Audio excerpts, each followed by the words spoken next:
again, teammates. Welcome to this episode of the LDHR Toolman. You know, the implementation of the staff development cycle at every level of the organization is one of our global priorities.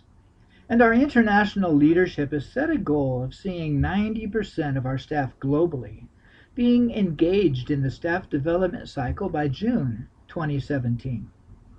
In order for all staff to own this goal, it's important that we understand and are able to communicate the purpose, the importance, and the procedure for the staff development cycle. Well, that's our topic for today. For the past several years, the Gallup organization has done a great job of tracking employee engagement globally. They find that clear expectations and connection to mission have a profound impact on engagement and efficiency. Yet less than half of the employees in the global database strongly agree that someone has talked with them about their progress in the last 6 months. So it's important to both our staff and the organization that we get regular feedback on how we're doing, how it's being perceived, and where our work is leading. The staff development cycle is our key process for meeting this need. The Staff Development Cycle Toolkit can be found at staffdevelopmentcycle.org. This toolkit is designed to provide direction and resources to ensure that all team leaders can have at least 3 focused conversations with team members every year in order to help transform team effectiveness and engagement in mission. On this site, you can find helpful resources for the team member, the team leader, and the person or department that's responsible to help resource and facilitate the entire process.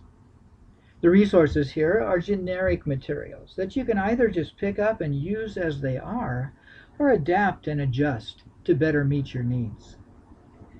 The site's pretty easy to navigate. On the home page, you can choose to enter the cycle and get direction either as a team member or a team leader. Just click on the appropriate button and you'll enter that toolkit. After a brief explanation, scroll down to the diagram and click on the step that you want information about for a pop-up box with a brief explanation of the step. You'll notice that the Team Leaders Toolkit includes an additional link for more information and instructions if needed. Then just click on the X to close the box and return to the diagram. If seeing the entire cycle on one page is helpful to you, or to those you're communicating the cycle to, there's a button on the bottom of the page you can click on to download a one-page overview. You'll note that the overviews for the team member and the team leader are customized with different introductions and slightly different instructions for each step. Check them out. Now, before we end our time today, let's briefly review the staff development cycle steps and the key tool used in the process.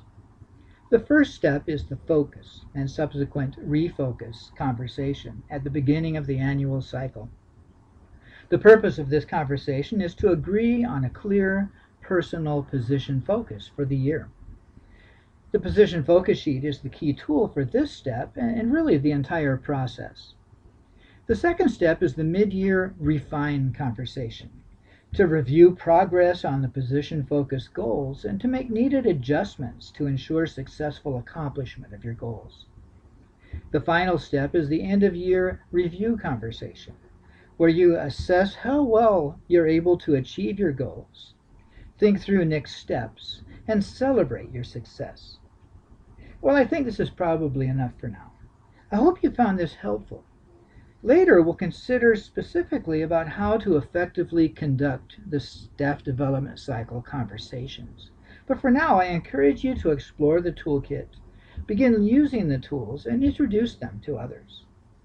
Until next time, this is the LDHR Toolman.